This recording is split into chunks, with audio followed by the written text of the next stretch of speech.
sobrepeso mostró la radiografía de la obesidad infantil dada a conocer hace algunos días por el programa Elige Vivir Sano. Entre los años 1997 y 2018 se duplicó el porcentaje de niños de primero básico con este problema. Otros datos dejan en evidencia los malos hábitos alimenticios en este segmento de la población. Justamente para analizar estas cifras nos acompaña Paolo Castro, académico de la Universidad Central y miembro del Consejo Asesor para la Obesidad. Paolo, ¿cómo estás? Hola, ¿qué tal? Muchas gracias. Gracias a ti por acompañarnos para hablar de este tema que es sumamente preocupante. Hace rato que hablamos de la obesidad como una epidemia mundial, pero a nivel local las cifras son muy negativas para Chile, sobre todo en el caso de los menores de edad. Sí, efectivamente las cifras cada vez nos favorecen menos. Pocas enfermedades, si uno lo ve como una enfermedad que es la obesidad, claro, pocas enfermedades han tenido este aumento tan explosivo, que en los últimos 13 años, en niños menores de 6 años, tenga un aumento un 66%, realmente eso es como para que se tengan que tomar todas las medidas que sean necesarias. Y todas las medidas que sean necesarias en el sentido no solamente de las medidas familiares o a nivel de la atención primaria, sino que de verdad medidas que probablemente tengan que estar más allá de lo que hemos logrado con el etiquetado, más allá de lo que se ha logrado con la publicidad de los alimentos chatarra en pantalla. Quizás tengan que haber otro tipo de fórmulas que hoy día no las tenemos. Porque, Pablo, programas existen, ¿cierto? Tú lo decías, el etiquetado, pero también programas en los colegios con la venta de alimentos sanos en los kioscos, en fin. Se ha tratado de transmitir a la población la urgencia de este tema. ¿Por qué no ha resultado? ¿Qué realmente sí podría servir, tal vez tomando en cuenta la experiencia a nivel internacional? Sí, yo creo que la experiencia a nivel internacional no está mirando a nosotros, es al revés. Nosotros estamos con un grave problema y por lo tanto hemos intentado buscar muchas soluciones. De hecho, incluso los mismos académicos de las universidades internacionales, llámese Estados Unidos, Brasil, etcétera, otros países, están mirando lo que se hace, están buscando fórmulas muy similares a las nuestras, pero yo creo que una de las cosas que nos falta, además de la fiscalización, porque, por ejemplo, en los colegios la fiscalización es muy baja respecto al tema de la alimentación de los estudiantes. Los directores permiten que pueda existir contrabando de alimentos, si lo queremos plantear así, entre los distintos estudiantes o la venta afuera de los colegios existe. Entonces, la comida chatarra está presente todavía en los colegios, eso no se ha sacado. Pero sí, quizás empezar a buscar cómo aumentamos, según esta misma radiografía de la obesidad, el consumo de frutas y verduras, que no se cumplen en la población en general y mucho menos se cumplen todavía en los niños.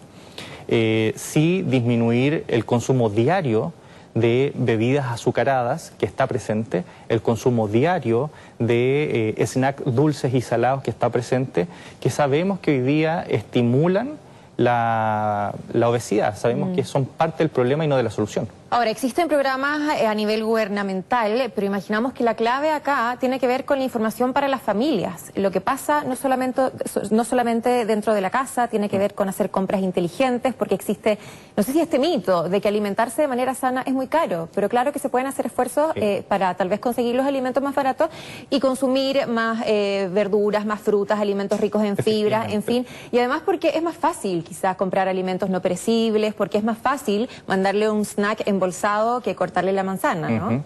Bueno, ahí hay que entender qué es lo que yo entiendo por más barato o más caro. Efectivamente, mantener un estilo de vida saludable tiene un costo, pero mantener una enfermedad compensada tiene un costo mucho más alto. Por cada dólar que yo invierto en obesidad, retornan $6. Eso quiere decir que si es que yo lo llevo al número económico, claramente el poder mantenernos saludables, mucho antes incluso de que se desarrolle la enfermedad, va a generar entonces a mediano y largo plazo un ahorro en el costo bolsillo. ¿Por qué? 80% de las personas que hoy día tienen obesidad, o sea, mejor dicho, desde las personas que tienen obesidad, un 80% más de costo de bolsillo en medicamentos. Entonces, claramente el estar enfermo es mucho más caro que intentar mantenerse sano. Pero efectivamente tienen que existir incentivos, y estos incentivos además con una comunicación inteligente. Una comunicación que sea efectiva a nivel local, regional y nacional, de manera de mantener la motivación en las personas, porque según los estadios de cambio, una de las cosas que lleva a generar o lleva a modificar algún estilo de vida tiene que ver con la motivación. O sea, primero me tengo que dar por enterado Segundo, una vez que estoy enterado, empiezo a pensar si quiero hacer el cambio. Tercero, una vez que ya quiero hacer el cambio, ya no digo empiezo el lunes, sino que empiezo hoy día y ya después soy parte del cambio. Ahora, una forma de motivar, de generar lo que tú nos contabas, tiene que ver con la información justamente a las familias. Quizás tomarle el peso a la obesidad como tal, como una enfermedad y que tiene otros riesgos asociados, incluso en niños que son pequeños, como tiene que ver la diabetes, incluso la presión arterial, en niños que estamos hablando primero básico. Mira, hay cambios tan sencillos como, por ejemplo, que no le pongan bebida azucarada a las mamaderas. Así de sencillos son los cambios. Y eso lo vemos hoy día niños en coche con un biberón lleno de azúcar. Y eso no es cariño, eso es un daño. Entonces son esos los cambios que uno tiene que darse cuenta. En una sociedad donde quiere evadir las violencias que existen, la alimentación o la mala alimentación hacia un indefenso niño también pudiese estar considerado como un acto violento, porque no tiene la posibilidad de elegir, simplemente va a aceptar lo que le están dando. Porque es azúcar que no se necesita. Y es azúcar que no se necesita. Claramente. Entonces, por eso que debemos estimular desde la primera infancia que los niños conozcan los alimentos que sean naturales, fruta y verduras, ojalá lo más crudo posible. ¿Cuáles son las enfermedades asociadas a la obesidad en una edad temprana? A ver, la obesidad es una bola de nieve que empieza a arrastrar otro tipo de enfermedades, perdón.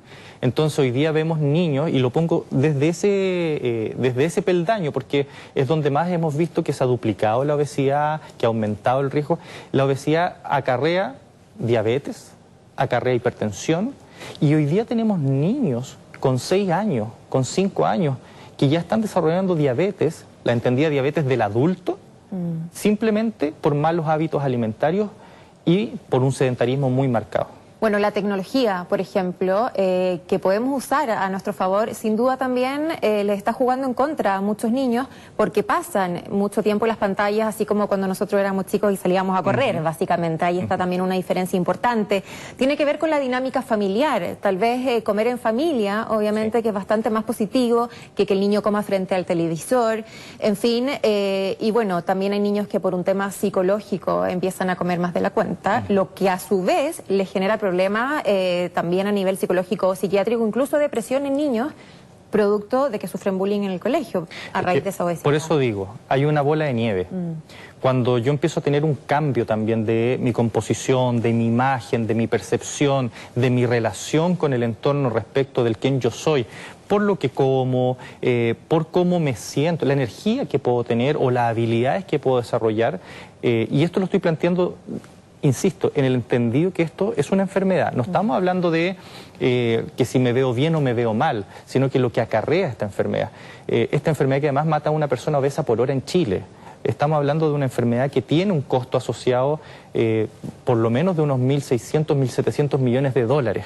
No estamos hablando de un problema de salud, estamos hablando probablemente de uno de los problemas más grandes de salud pública que existe hoy día en Chile y que no necesariamente tiene el mismo impacto como puede suceder con campañas de ANTA, con campañas de otro tipo de enfermedades que con una muerte al año se hacen grandes eventos comunicacionales y acá con una muerte por hora de una persona no se dice mucho más que esto. Sí. Entonces, cocinar en familia o comer acompañado claramente es un nivel protector, es una situación que a mí me permite hacer de la comida, del alimento, no una matemática nutricional, sino que hacer un acto social en el cual empiezo a vincularme con un otro y por lo tanto mi salud mental mejora.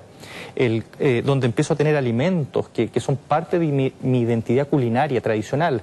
Entonces, efectivamente, tenemos que buscar actos que es un poco como la cocina de la abuela, que se llama, estos actos sociales donde volvemos a comer en un entorno saludable, donde yo me demoro un poco más, donde al estar conversando mastico el alimento, me da más saciedad, son alimentos frescos, contribuyo con alimentos frescos además, no solamente al cuerpo. Si yo disminuyo el consumo de vacuno, disminuyo el consumo de carnes, de alimentos procesados, ultraprocesados, disminuyo entonces la huella de carbono, disminuyo la huella de agua, por lo tanto estoy haciendo una contribución medioambiental respecto de lo que yo estoy comiendo. Entonces no solamente el alimento lo vamos a tener que ver como, insisto, una matemática nutricional, sino que lo tenemos que ver como un acto social, global y medioambiental. ¿Cómo pueden saber los papás cuando ya llegó la hora de consultar? Porque, por ejemplo, nosotros adultos podemos tomar una escala que está disponible en diferentes sitios web para calcular nuestro índice de masa corporal, usando nuestra estatura y nuestro peso, pero en el caso de los niños imagino que es distinto, porque van almacenando diferentes cantidades de grasa a medida que va cambiando su etapa de desarrollo. Sí, es súper buena esa pregunta porque en Chile hay dos sistemas de salud, uno que es público y otro que es privado. En el público, los niños al quinto mes de vida tienen consulta con nutricionista de forma obligatoria, y a los 3 años y medio también, más allá de las interconsultas que se pueden ir dando. Eso facilita ir conociendo qué tipo de alimentos deben incorporar según su etapa de la vida y además permite hacer un seguimiento. En el caso del sistema privado, eso no sucede. Normalmente no hay derivación con nutricionistas pediátricos a esa edad. Por lo tanto, la educación alimentaria nutricional, la evaluación de comportamiento respecto a la alimentación o las alarmas o alertas que pueden existir no están presentes. Entonces también es importante en ese sentido que, si bien hoy día no está unificado, ¿cierto?, los criterios desde el privado y desde el público, sí que los papás, madres, cuidadores, quienes estén a cargo de los muchachos, puedan ya a una temprana edad ir haciendo un control de niño sano, si se quiere entender, claro, así con nutricionista también. Es súper bueno que vayan con su pediatra, pero no por eso, ¿no basta con el pediatra? No por eso es menos bueno que vayan entonces con nutricionista aparte. Por esta enfermedad que hoy día tenemos que en un mediano plazo termina generando muertes asociadas. Es que en pocos años pasamos en Chile, además de la desnutrición, a la obesidad. Existía también este concepto del niño sanito. Sí, claro. Cuando claramente tenía un IMC superior al de la media. Nos equivocamos porque generamos el concepto de la sobrealimentación. Fue un error que no vimos. Nos vimos los del mundo académico, de las políticas públicas, que de alguna manera estábamos tan preparados para enfrentar la desnutrición, pero no vimos las alertas que fueron gradualmente presentándose para decir dónde está el freno, dónde está el freno, para llevarnos al otro extremo. ¿Dónde está el freno? Exactamente, porque también aquí hay un sistema geopolítico económico que favoreció la obesidad. O sea, a la vuelta a la democracia, con la cantidad de empresas que venían con estas comidas rápidas, aspiracionalistas, donde yo quizás no podía ir a estos países donde de estas grandes marcas, pero sí podía comer en estos restaurantes con cumpleaños feliz, ¿cierto? Con payasitos y otras cosas feliz, más. Etcétera, donde Exacto. se promovía además el consumo de estos alimentos a raíz del juguete que te va a tocar. Por supuesto, entonces esta felicidad engañosa que finalmente hoy día nos tienen una infelicidad constante, porque nadie quiere estar enfermo, nadie quiere pasarla mal, ¿cierto? Entonces, esta suerte de hambre social que la estamos tapando también con este nivel aspiracionalista que tenemos. Justamente por eso, porque Chile pasa de ser un país muy pobre a ser un país que tuvo acceso al consumo, y el consumo hoy día también se entiende en los alimentos, las bebidas, el comer. Entonces se pierde la connotación social y se aumenta mucho la connotación de consumo como un acto capitalista de adquirir aquello que me va a dar cierto estatus, y eso hoy día también se ve en los niños. ¿Por qué de repente un niño no toma agua y sí quiere tomar una bebida? Simple. Eso viene de los papás, claramente. Porque el que toma agua probablemente puede ser interpretado como un niño de menos recursos. Y eso, hay un documental, por ejemplo, que se hizo en Brasil, muy interesante, apoyado por la OPS, donde está el relato de un niño que, por ejemplo, se iba a comer su fruta al baño para que los otros niños no lo molestaran. Porque tenían colaciones... Porque tenían colaciones ultraprocesadas. Siendo que el valor de lo que él estaba comiendo era mucho más alto y desde todos los puntos de vista era mejor. Complejo.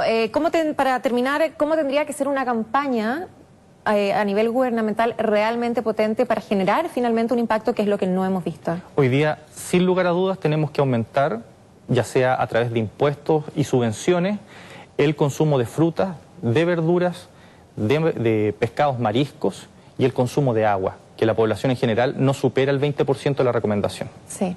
Bien, Pablo Castro, nutricionista, muchas gracias por acompañarnos, un tema muy interesante y que sin duda genera mucha preocupación. Gracias. Que estés muy bien.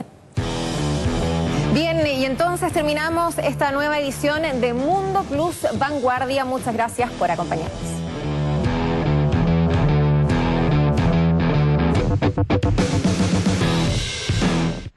En el mundo nacen nuevos